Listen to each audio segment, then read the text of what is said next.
அசோக் குமாருக்காக ஓரணியில் திரண்ட கூட்டணி கட்சிகள் அதிமுக, தமாக, பாஜக மும்முனை வியூகம்.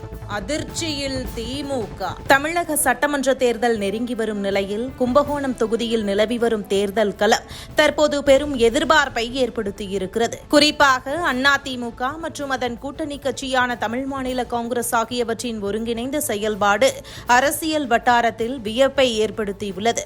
அதிமுகவின் முன்னாள் எம்எல்ஏ ராமநாதன் கும்பகோணத்தை தனி மாவட்டமாக அறிவிக்க வேண்டும் என கோரிக்கை வைத்து வந்தார்.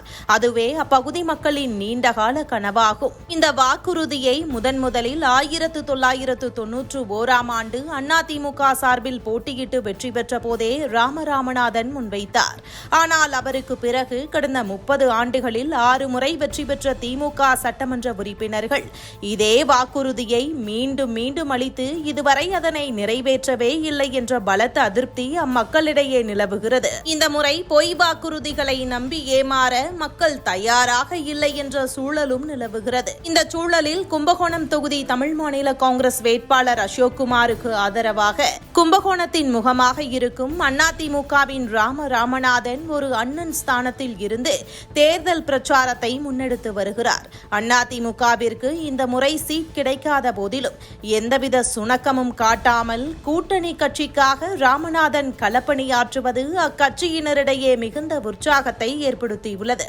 அதேபோல தமிழ் மாநில காங்கிரஸ் கட்சியிலும் மிகுந்த எதிர்பார்ப்பு நிலவியது. குறிப்பாக தமாக மாநகர தலைவர் NP அருண்குமார் மற்றும் மூத்த நிர்வாகி சங்கர் ஆகிய இருவரும் தொகுதியில் மிகுந்த செல்வாக்கு மிக்கவர்கள், அதோடு பவர்ஃபுல்லானவர்கள்.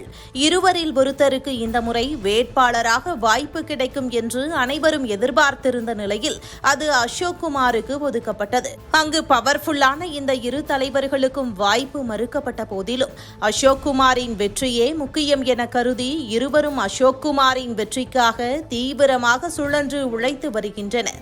இந்த கூட்டணியின் ஒற்றுமைக்கு வலு சேர்க்கும் விதமாக பாஜகவும் களம் இறங்கியுள்ளது. கும்பகோணம் தொகுதி சீட் கிடைக்கும் என்று எதிர்பார்க்கப்பட்ட பாஜகவின் முகமான நாராயணநிதி கார்த்திகேயன் தனக்கு வாய்ப்பு கிடைக்காத போதும் அதிருப்தியடையாமல் தனது கட்சியினரோடு அசோக் குமாருக்கு பிரச்சார வேலைகளை செய்து வருகிறார்கள்.